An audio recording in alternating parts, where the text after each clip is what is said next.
It is so decided.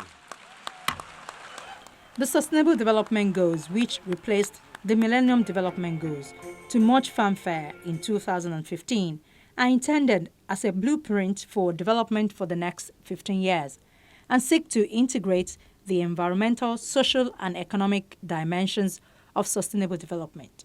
If we're going to hit the Sustainable Development Goals, we really need to tackle these environmental impacts, because when you damage the environment in conflict, it sets you back years on the path to sustainable development. So for many countries, they're going to really struggle to hit the 2030 targets unless we do more to protect the environment throughout the conflict cycle. I think that if you look at the MDGs, you look at how we used to conceive of sustainable development, it was a three-legged stool: environmental, social, and economic, right? The SDGs have a fourth leg: peace. You cannot have sustainable development if you do not have peace. And this is revolutionary for the UN. Sustainable development means consideration of peace. And consideration of peace means sustainable development. So we are finally making that link. It's hard. Back in 1992, concern over the environmental damage wrought by the 1991 Gulf War had fueled international concern over the environmental legacy of conflict in a way not seen since the Vietnam War. During the Second United Nations Environment Assembly in June 2016, a resolution from Ukraine on the protection of the environment in areas affected by armed conflict was approved by consensus. The resolution is the most significant United Nations resolution of its kind since 1992. This new resolution reflects not only a deeper understanding of the environmental implications of armed conflict throughout the conflict cycle, but also growing international interest in finally tackling the weak state of legal protection for the environment and the inadequate systems of environmental response and recovery. Member states are recognizing that it's important to protect the environment during times of armed conflict, and recognizing the role that UNEP can play in assessing the environmental impacts of conflict after the conflict is finished, and helping countries recover in that post-conflict period. The resolution stresses the need to protect the environment in conflict and for its restoration following conflicts. It also emphasizes the need to raise awareness of wartime environmental damage, to challenge the notion of the environment as a silent victim of conflict. States are also urged to cooperate closely on minimizing and mitigating environmental harm. We have to think about displacement, whether from conflict or natural disasters, both in terms of time. Is it temporary or permanent? Is it forced or voluntary? Is it within the country or is it across borders?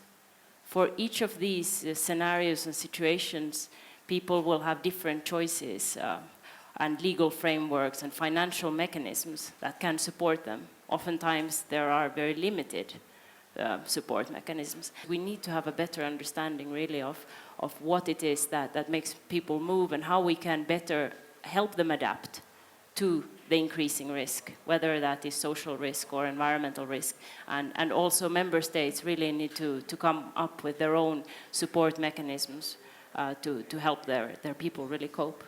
The United Nations Environment Assembly's resolution on conflict and the environment serves a number of purposes. The breadth of legal frameworks it covers reflects the prevailing discourse on strengthening and protection of the environment in relation to armed conflict reasonably well. The inclusion of key themes such as gender and displacement not only frames wartime environmental damage as a humanitarian issue, but will also serve to encourage greater consideration of how these dimensions should be integrated into policymaking and programs. The focus on compliance and implementation serves as a reminder that not only is the existing law protecting the environment weak, but it is often poorly implemented and suffers from a lack of case law and precedent. Environment experts say the United Nations Environment Programme should be encouraged by the consensus reached on the resolution, as it helps reinforce a mandate that, by its nature, can be politically problematic for what is a relatively small and arm's-length United Nations body. At least 1.5 billion people around the world live in conflict-affected and fragile states, 20% of all the people on the planet. And if there is environmental damage during conflict, that's a problem for the environment, but it's a problem for reconstruction, getting back onto a development track, and helping people recover after crisis. Now, UNEP plays two particular roles in this area. One is that we are very often asked by member states to go in after a crisis and assess the damage, and assess what has happened, what are the environmental priorities in that post-conflict reconstruction period, and how should they be addressed. And so we go in as a neutral, impartial set of experts with scientific expertise in understanding what has actually happened and what should the priorities be afterwards. And that then feeds into the priorities of, we hope, the UN, the country itself, the international community, and saying, these are the main things that you need to address, whether it's toxic waste, whether it's pollution, whether it's deforestation, and so on. So that's one thing we do. And the second thing that I think we play a really important role in is helping countries recover after conflict and crisis. Helping countries put back in place environmental management systems, helping to reinstate approaches to manage natural resources. The environmental damage is direct, but it's also indirect in terms of government systems breaking down, people being unable to manage natural resources. So that creates legacies. And so UNEP walks with countries in a process of recovery after crisis. But the single most important thing, and certainly an observation from the preparatory negotiations and the second United Nations Environment Programme itself, is that it has provided and will continue to provide what analysts described as a vehicle for states, international organizations, and civil society to discuss, debate, and engage in conflict and the environment. It has been argued that the delivery of the Sustainable Development Goals will require a step change in how the international community deals with the environmental dimensions of armed conflict. This resolution is the start of a long overdue conversation, and its greatest legacy could be that it marks the moment where the protection of the environment in relation to armed conflict stepped out of the legal seminars and into a political arena. Increasingly, international law is addressing environment across the conflict life cycle.